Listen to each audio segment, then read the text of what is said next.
Come se ape, cante, cante. Come se ape, cante, cante.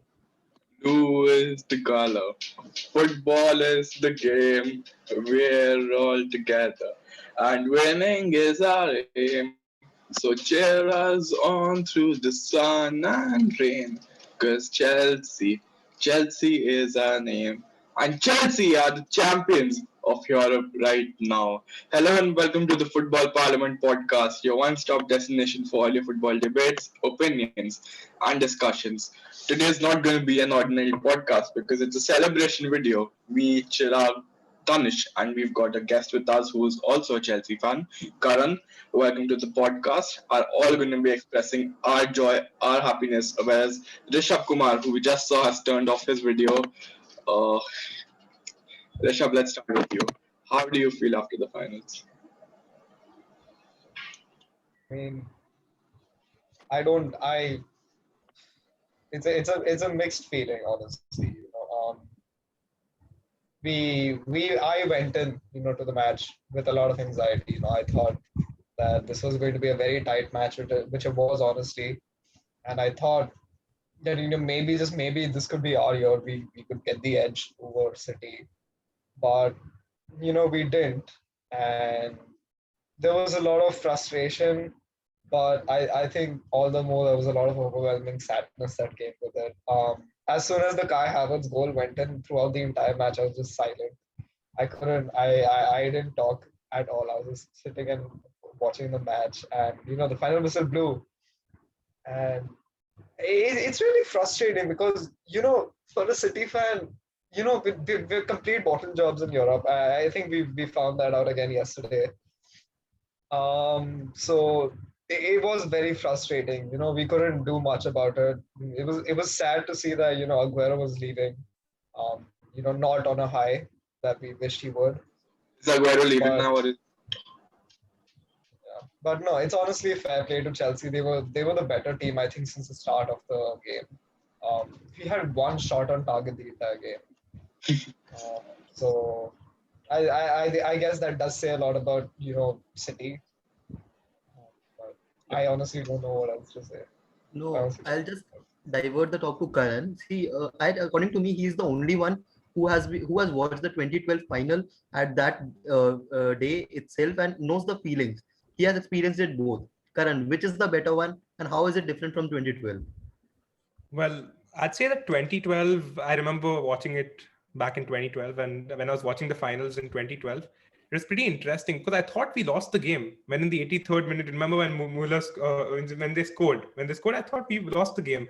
I was going to switch off my TV, and suddenly I see the ball goes for a corner, and Didier Drogba's heading it inside, and that was the moment I knew that today we actually won. I knew at that moment that today we're going to win in penalties or wherever it takes us, we're going to win for sure. Because that moment, that Chelsea had the belief that we were going to win today. I knew, look, I didn't see the first finals of 2008, but this finals, it was a great match. It was honestly great. But the excitement of going into penalties was something else. It was the excitement of going to 2012 and Didier Drogba scoring the last kick, probably one of the last kicks of Chelsea when they said it that time. And that kick when he took it, it was a moment. I think it was the best moment of my life. And today again, last night again was I think probably second best. When Kai Havertz scored that goal, it was just and like there was no feeling I could explain it. And talking about belief, this is the only message every Chelsea legend gave to the Chelsea players. The whole of Twitters, your Instagrams were filled with Chelsea legends wishing Chelsea about the match. It was just one message, that is belief, and that the team did. And I started with the talks from N'Golo Conte. Tanish, your take on N'Golo Conte? Do we really need to have an argument or a discussion about like the person that we are talking about is probably one of the best, if not the best, defensive midfielders in the game. His intensity, his tenacity, his tackling, as we saw yesterday, was just beautiful. And surprisingly, he won the most aerial duels on the field as well. He's the shortest man on the pitch. And I mean, I don't have any words to describe that player. And he has been so great for us in the second half of the season, in the important patches. And to think that we signed him from Leicester for just 30 million seems like an absolute bargain. Talking How am I, about bargains, we just, should. am I supposed to believe that winning a man of the match in firstly the round of 16 against Atletico Madrid, who are the champions of Spain, then in both the legs of the semi-finals against Real Madrid, and then again in the finals against Manchester City? How is this humanly possible? I'm not supposed to believe that this is normal. And usually you would see such awards go to someone who scored goals in all of these. He's probably not even assisted. But I'm glad that UEFA or whatever is acknowledging the overall efforts of this game. And now I'm really backing France to win the Euros. And everyone knows why, because I really want a Chelsea player to get his hands on the Ballon d'Or, which can be a possibility if France win the Euros. Chelsea obviously have the Champions League in the back with N'Golo Kante being the main man in the European campaign. Let's see what happens. Now I asked Rishabh yesterday in the preview as well, Rishabh, we were discussing about if Pep Guardiola will overthink the game. Uh, Did he do that according to you now? I don't know, honestly. Um, I thought, it would be the standard 4-3-3. And in my predicted lineup, I did put in Fernandinho as a defensive midfielder. And he didn't realize it until the 63rd minute. It was already too late. You give Aguero 15 minutes of game time. You bring on Gabriel Jesus, of all people. Um, and then you bring on Fernandinho, just later on. But I wouldn't say he overthought it that much. I think Pep thought that, if he was a bit more attacking this time, then maybe we could actually win it. But we need a defensive midfielder. And last time was just unfortunate for us. I mean, we got very unlucky with Kevin De Bruyne being forced out. You guys were very unlucky with Thiago Silva being forced out as well. But Christensen did put in a very good performance that night. I think we all saw the performance that he put in last night. So yeah, it's just I don't know honestly. I can't think of anything. See, the game was itself a roller coaster. First, we started, City were dominating the first 10 to 15 minutes. Then Timo Werner gets a chance out of nowhere, which he handles Edison with the most easiest save Edison could have made ever. Obviously, the ball was a bit difficult to handle. I understand his part, but definitely he gave that. What the way our fullbacks were playing, Sterling and Mahrez could not do anything in the attacking front, and then they were also dominating the likes of Kyle Walker and the other fullback Zinchenko. That Chelsea's two players were heavy for City's four players, and that was where the goal came in. Ben Chilwell, according to me, put his best performance for Chelsea in this season, and definitely he played the ball to Mount. And then we all know Frank's decent, obviously Mason Mount just put in the ball of his life, and Kai Havertz was free on goal. See, I rate Kai Havertz goal very highly, but it was a one-on-one against the keeper. You will have to give him 80% chances to score that goal. XG will be approximately zero point 0.9 for such a goal. And then also, but the way he put in defensively, Kai Havertz was tracking the person from his own box to the other box. But according to me, man of the match, except N'Golo Conte, deserves to be Reece James. Your take on Reece James, Karan? Bro, I think I said it yesterday, last night when we were there. I said it. Reece James was, for me, my favorite player on the pitch yesterday was Reece James, and not even me. Rio Ferdinand, one of the Manchester United legends, he said it himself. Yes, in a news article, saying that Reece James was his man of the match. The way Reece James handled, he had, I think, one of the most tackles in the game. Reece James, he had the most clearances. He did everywhere. He was everywhere on the pitch. He defended when we needed to defend. So you remember the Sterling, when Sterling was through on goal, how Reece James got the ball back, and then after that, he was going on the wing, he was going ahead, he was coming back, he was doing everything on the pitch. I think one of my favorite players of yesterday is surely Reece James, and he's a big, I think a big player for Chelsea in the future of yours. And definitely talking about tackles, each Chelsea player in the defensive line made a major tackle. I remember Ben Chilwell sliding in. I remember Azpilicueta sliding in, and the world-class tackle which won us the title, Rudiger putting in a tackle in the 6-yard box against Phil Foden. Tanish. The Rudiger tackle was, I expected a short goal because it was Phil Foden of all the people, who is, I think, one of the best youngsters in England, if not in the world. He's so good in front of goal that I was sure that we are going to concede like shit. But Rudiger, out of absolutely nowhere, just makes that perfect contact without making contact with Foden, and we get the ball away. And it was Dare I say, it was simple for us. Yes, we had to work hard. Yes, we had to stick as a collective unit. But the one player that I was worried the most about of their attack was Riyad Mahrez, because he's a really creative winger. But even he couldn't just couldn't get the better of our defense, because we were such a solid unit and we played like a team. We defended like a team. We got the goal. We celebrated as a team. And I think the team spirit is something which is unmatched under this Thomas Tuchel side, and I'm so happy that we won yesterday. What is his head made up of? That's Definitely, my De point. Bruyne knows that now. But what do you think?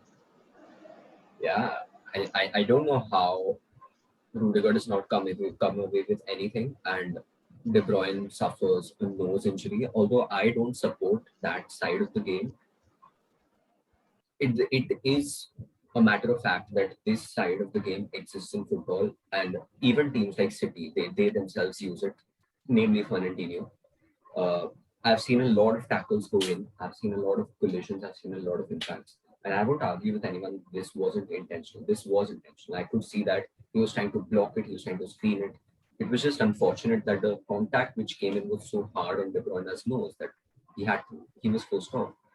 Apart from that, I think that was a sour that left a sour taste. But apart from that, I think Rudiger was absolutely brilliant once again. Alash, like you are very much into social media, so you definitely know what happens after a football match of this intensity. But yesterday was something different. Both the fans, I saw respect by both the fans. They were celebrating Chelsea was celebrating their own game. Man City was mourning their own game, but definitely they had respect for each other, the players and the fans.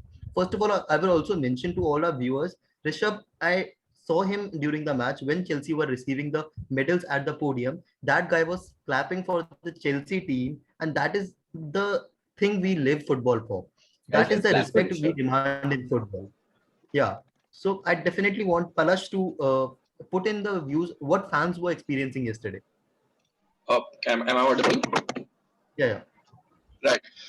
So not just Rishabh, but to be very honest, see, one or two fans out there, you'd find them a bit cocky, a bit deluded. But if you see the entire fan base, the City fan base is one of my favorites. I say this keeping the Chelsea fan base in mind. The City fan base is actually one of the most respectful, and you'd say one of the most calculated and mature. sure fan base. Look at the fan bases of Liverpool, Manchester United. Manchester United for that. Yeah, you just find so much of arrogance over there. Arrogance of their history, arrogance of their trophies. Manchester City, they are not probably, they are the best club in England right now. Chelsea might have won this finals, that's fine. If you look at the past 5 years, there is no doubt that Manchester City are the best club in England right now. Yet, the fans have been extremely respectful, and even the gestures from the players. Like if you see the game against Real Madrid, Chelsea lost. How did Real Madrid react? Tony Cruz reacted by, taunting Mason Mount on Twitter that I'm still sleeping well and hope you have a good first final. Let me tell you, Tony Cruz, that your first final, I think it was a defeat in the hands of Chelsea, Bayern Munich, while 22. Mason Mount's first final resulted in the UCL trophy. So, like, he's taken the L over there, a big L. Also, I would like to pinpoint that Chirag Siddiqui has been a very roller coaster of a match. Hasn't it been a roller coaster of a season for Chelsea? We started off with being the highest spenders in the summer. So many new faces, thus very high expectations. We went on a 19-match unbeaten run. So another layer of expectations. But then, with the defeat against Arsenal, that disastrous run began. It was Arsenal, Wolves, Everton, and slowly and steadily, I think it was January or mid-January when we all got the news that Frank Lampard was sacked. 26th of Jan.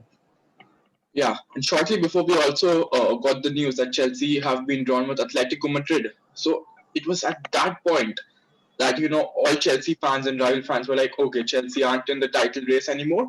Neither they are in the European race anymore because they've drawn with Atletico Madrid, who were in the peak of their powers this season at that time under Diego Simeone, leaders of La Liga, and Chelsea had just sacked their manager.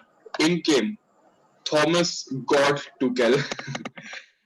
We went on a mad run in which we could literally count the number of goals that we conceded on our fingers using one hand. It was that good. Slowly, first came Atletico Madrid, the heroics of Olivier Giroud in the first leg, a good team performance in the second leg, good team performance twice against Porto in the quarterfinals. In the semifinals, which was probably our biggest task considering Real Madrid's, European pedigree, their experience. Again, a complete team performance. I wouldn't say that Chelsea have had a player of the season. Yes, they have had Mason Mount. But if you look at all the competitions, then 5 to 6 players stand out according to me. It could be Mason Mount, N'Golo Kante, Thiago Silva, Edouard Mendy, Jorginho for that. Rudiger, how did I forget Rudiger? I mean, Ben Chilwell, Reece James, all of these players. Yeah. And then again, Team of Warner, why not? Again in the finals, we weren't, were we? But then we did get the result. Even before the finals, there was this small patch. We lost to Arsenal, we lost to Leicester City, and then we again lost in yeah. So it was seemingly going back, but now if you look at the end of the season, we are the champions of Europe, and that's all what a fan could ask for. Definitely, we made 7 signings. We were trolled a lot that what are we going to do? We are 10th in position with the 7 signings, but all of them claimed one thing yesterday. We came here for trophies, and we have won the most major one of that. That definitely each signing had their own impact. Everyone, Kai Havertz for that matter scored the goal. Ben Chilwell was the pre-assister for the goal. Edouard Mendy was keeping clean sheets. We cannot forget he has broken ribs. And that guy who was unemployed 2 or 3 seasons back, 4 seasons back, and today with broken ribs, he has won the Champions League trophy. That is something very exceptional from that guy itself. Legit, this season has been something very different from Chelsea. Tuchel, first of all, talking about Roman Abramovich, we all saw him on the pitch. What was your reaction seeing Roman, our Russian boss, sitting in there? No Russian money, no oil money discussions, but the Russian boss. He invested and we won with the fair play rules. FFP was scrapped after the signings were made. We were all doing that in all the considerations of the rules. Yeah. Karan. Yeah, so looking at Roman Abramovich last night, I think as Thomas Tuchel said, it was his first meeting with Roman Abramovich last night. Imagine what could be a better meeting than winning the European trophy and meeting your boss for the first time. I'm pretty sure that that Thomas Tuchel will get a new contract and a revised contract. And from what I heard today afternoon was that Thiago Silva is also signing a new contract for an additional year at Chelsea. So that's, I think, something really great because both of them have been phenomenal. And I think if we go at this pace at how Thomas Tuchel has taken us, and if we can keep that, how we kept that huge run and with the only giving 4-5 goals at that good run with Thomas Tuchel, if we keep that, I think we could be good contenders even for the Premier League next season. Not only for Champions League, but even for Premier League next season, which would be very important because I think we won our last Premier League 5 years ago, if I'm not wrong, 5 years back. So I think looking at that, we won the Champions League now, which is one thing down the list, but we obviously want more Champions League. We're hungry for that too. But now I think it's time we can win something in England, which is probably Premier League or going into some FA Cup. We lost 2 FA Cup finals in the last 2 years. But looking at Abramovich as a whole, coming over there and seeing him, I think the last time I remember seeing him was in 2012 in the finals. Of course, in 2012 was when I saw him. And you see him on and off. And of course, in England, he's not allowed now. Russians had some problem with England and he's not allowed. But coming and making him see this, it's like getting goosebumps. Like you're looking at him after such a long time. It's like, like the whole family is celebrating. He's like the boss of the family. We all are part of the family. We are the fans. We are a small part of the family. And looking at the boss celebrating, it's like you get the happiness that you're seeing, looking at everyone celebrating and everyone being happy in the family. Talking to Rishabh now, Rishabh, what was the point where you think you lost and how can Pep really improve? Because this was something, a very great performance for Man City. No one can deny that. Reaching the finals and just losing on a goal due to one mistake. How do you see him improving from here? I think for me, every mistake that has led to a goal has always been because of a high line that's been played by the centre backs. And honestly, when you talk about the high line that Manchester City plays, it's not Edison's fault that he has to charge out and go for the player who's got the ball, because if there's nobody on him, like let's take Havertz's goal last night, for example. When Mount was running, Zinchenko wasn't running on the side. He was running behind him. Ruben Dias and John Stones were completely out of position. they were trying to man mark. Warner. I think it was Werner who was running on the side, but Kai Havertz came in the middle. So our entire positioning last night went completely wrong. And I think Pep knows that he has to get rid of this high line that we've been playing. Because we see the match yesterday. In the second half, you could see John Stones and Ruben Diaz coming out with the ball, trying to cross it and trying to take shots themselves, and it didn't go on target clearly. So if we get rid of that high line, then I don't think anybody can get past us because currently, I think apart from Chelsea's defense, we are a very close second. I think Chelsea's defense is probably the best in the world right now. So, and I think, and we've got Ruben Diaz, we've got John Stones, we've got, we don't need to spend any more money on the defense. We've already got a extremely good defense. Now that we've gotten the taste of what Champions League defeat is like, I think we know that we're going to step it up in every single competition. I don't think Pep is only going to concentrate on a Champions League. So I think that's all we have to do. I really don't see where we need to buy in a player apart from a striker. But only time will tell. It's just the end of the season. The Euros are going to start now. So I think once the Euros get over is when we'll see all the transfers coming in. Hopefully Manchester City doesn't spend big money on players rumored like Jack Grealish and Harry Kane. Maybe we just buy somebody who's cheaper and still almost as good and as prolific as those two are. So, only time will tell.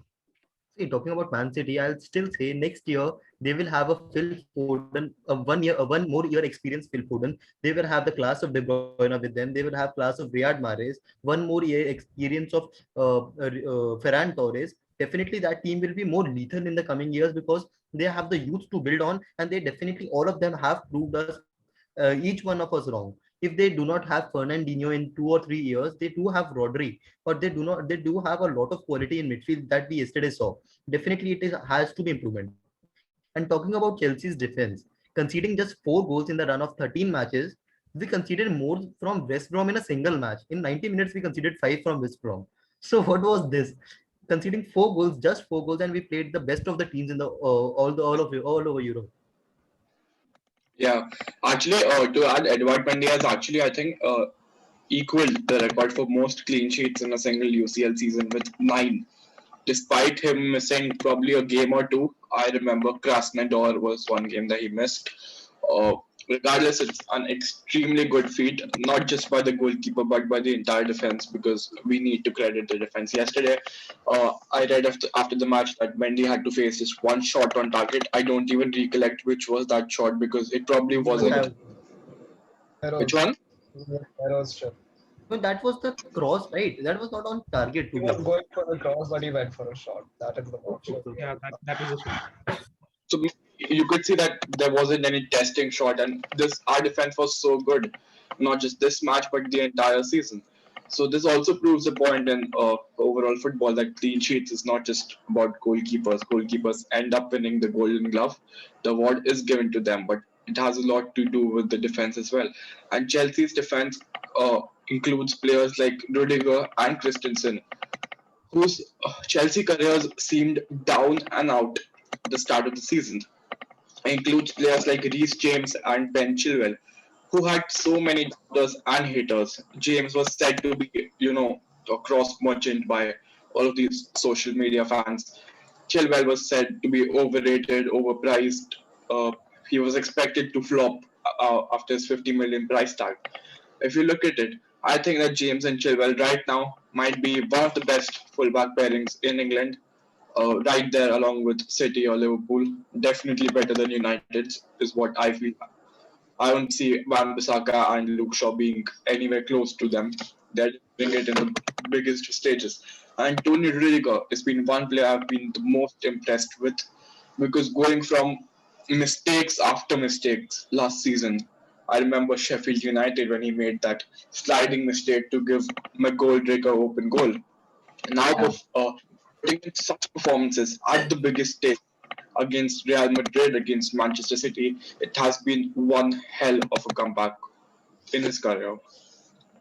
So now, with this, I would like to end the podcast as well. But I'll just ask What are your celebration plans? Are it over or they have just started?